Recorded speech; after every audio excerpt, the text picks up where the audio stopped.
La actividad infantil característica, se piensa o se pensó, está en el juego. El aprendizaje, que tal y como se entendía antiguamente obligaba a una criatura a una actitud pasiva, le hacía perder su personal iniciativa lúdica. Y sí, todo esto va en el sentido de evitar dificultades y de asentarnos en la facilidad. Por otra parte, el pensar nunca es una actividad aislada del mundo del humano. Cada ser humano que llega al mundo necesita aprender que sus acciones siempre se llevarán a cabo con los demás y en relación con los demás. Y esta convicción no puede ser apropiada sin involucrar el pensamiento y la experiencia de cada ser humano. Porque no se trata de moralizar ni de inyectar dogmas, sino de que la comprensión del mundo, la cavilación sobre él y sobre nuestro lugar en él, haga patente y viviente el hecho de que nuestra existencia como humanos implica necesariamente el escenario de la comunidad, el convivir en ella y el responsabilizarnos del tono de esa convivencia al mismo tiempo que de las potencialidades destructivas de nuestros actos. Estos dos ejes deberían vertebrar la acción por la cual los nuevos seres humanos son introducidos al mundo. El problema estriba en que nosotros mismos, los adultos de esta generación, no conocemos la política como el espacio plural del mutuo aparecer de los unos ante los otros, como el espacio interactivo del individuo y la comunidad que permite el ser en común. Nosotros hemos crecido en la pasividad, en la no acción y en el espacio diminuto de la familia.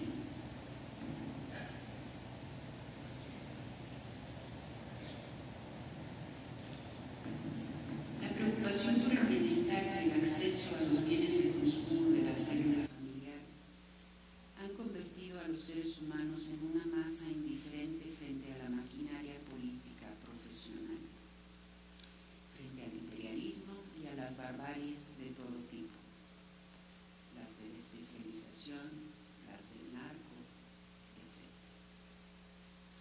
El individuo común cree que él no tiene nada que ver con los problemas del mundo, que las instituciones deben encargarse de solucionar los problemas. Y una de las instituciones capitales es la educación.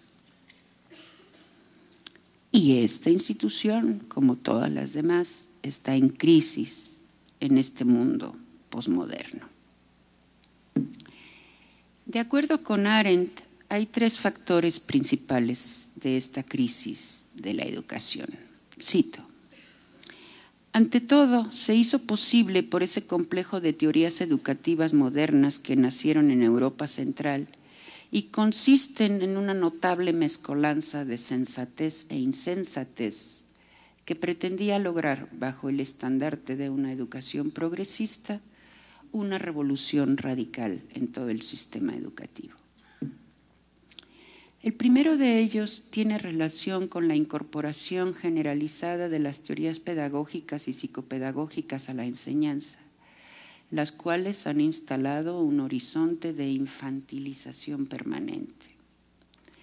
El segundo tiene que ver con la pérdida de la autoridad de los adultos y de los maestros y profesores.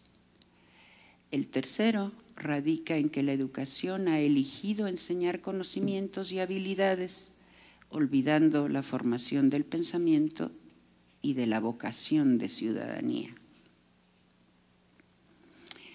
Estos tres elementos confluyen en una educación deficiente que no nos ha llevado a la creación de un espacio público.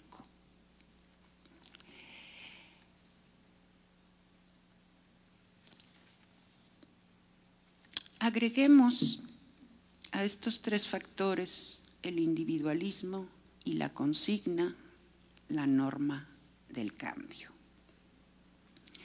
Respecto al individualismo, Lipovetsky afirma que ya se trate de la movilización por la escuela privada o contra el proyecto de reforma de la universidad, en todos los casos el motor principal de la reivindicación ha sido la afirmación de los derechos de los individuos a disponer de su vida, de sus orientaciones y de su cotidianeidad, y a poder elegir libremente lo que les conviene. Son movimientos individualistas por excelencia, dado que anteponen sobre todo la supremacía de los derechos individuales al todo colectivo y dado que erigen la libertad individual en ideal irresistible, más allá de la consideración de los diversos límites de la realidad de la vida social. Cierro cita. La intervención de la consigna del cambio en la educación es a la vez signo y consecuencia de la crisis. Nos encontramos en la inédita situación de hacer compatibles, por un lado, el cambio, la innovación, la creatividad, las posiciones críticas, y por el otro, la exacerbación de los reglamentos, la planeación y la programación. Y es que la educación se ha convertido en una gran máquina burocrática. En palabras de Arendt, cito, la burocracia es el dominio de un complejo sistema de oficinas en donde no cabe hacer responsables a los hombres porque es el dominio de nadie. Cierro.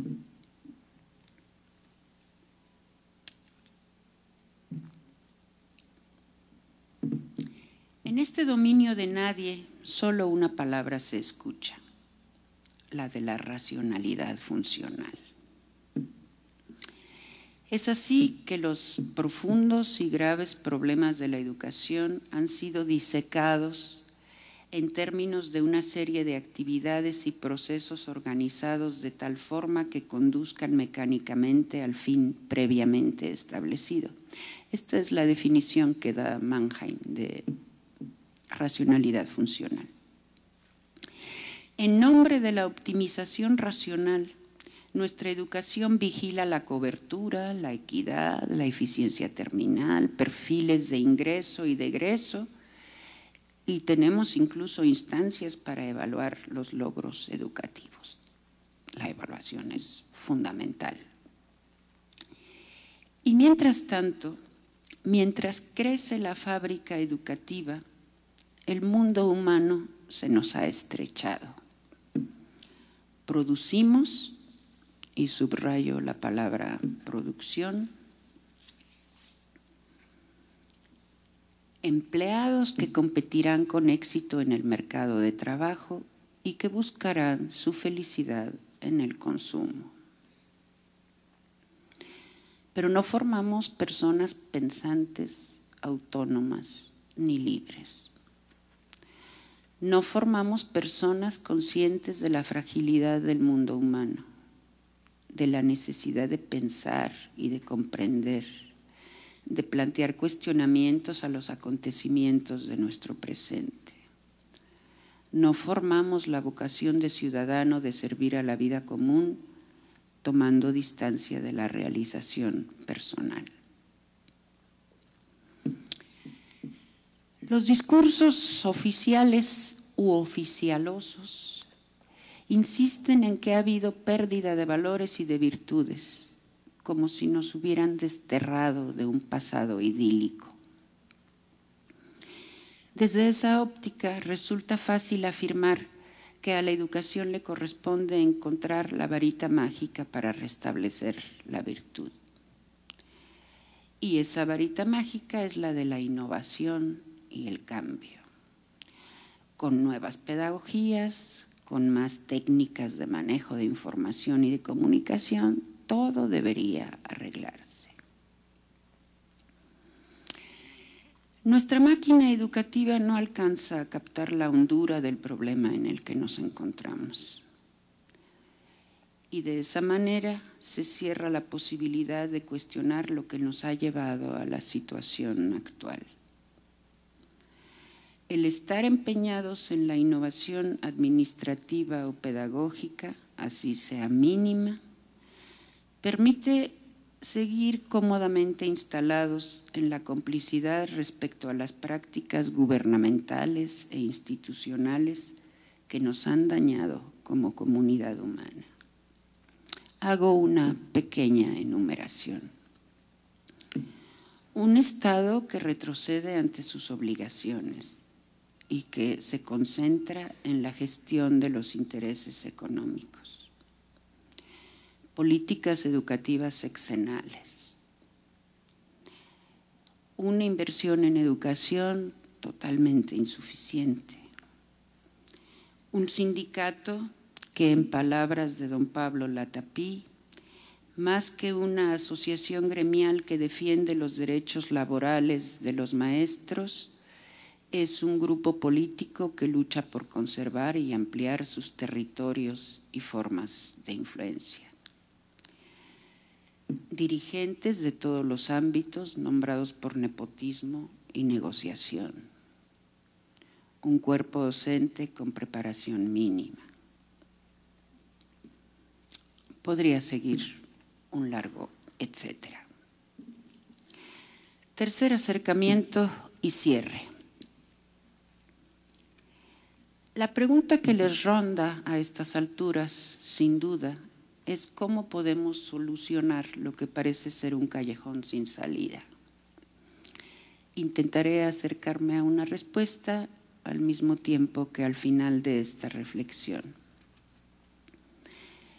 Creo que solo empezaremos a vislumbrar el camino a seguir reflexionando, librándonos de presupuestos y de espejismos innovadores que, como hemos visto, se sustentan en la misma lógica tecnológica.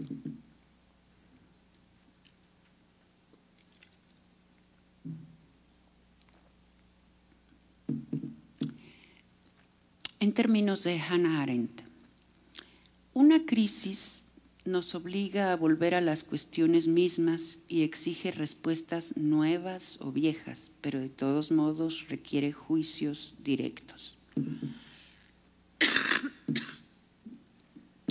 Perdón. Una crisis solamente se torna un desastre cuando respondemos a ella por medio de juicios preformados, es decir, por medio de preconceptos. Tal actitud no solamente agrava la crisis, sino que también nos priva de la experiencia de la realidad y de la oportunidad que ella proporciona a la reflexión.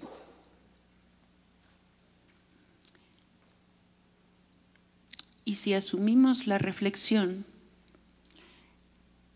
tendremos que buscar una reflexión que analice lo que nos parece más fundamental de la vida humana, que ponga en relación nuestra libertad y nuestra fragilidad y busque el sentido de nuestra realidad más allá de los tecnicismos, más allá de las concepciones simplificadoras que pregonan que el ser humano debe ser feliz. Arendt asumió una concepción de la vida a la vez trágica y esperanzadora. Reconoció que el éxito absoluto de los esfuerzos humanos es imposible, pero que siempre es posible que surja la grandeza de nuestros esfuerzos.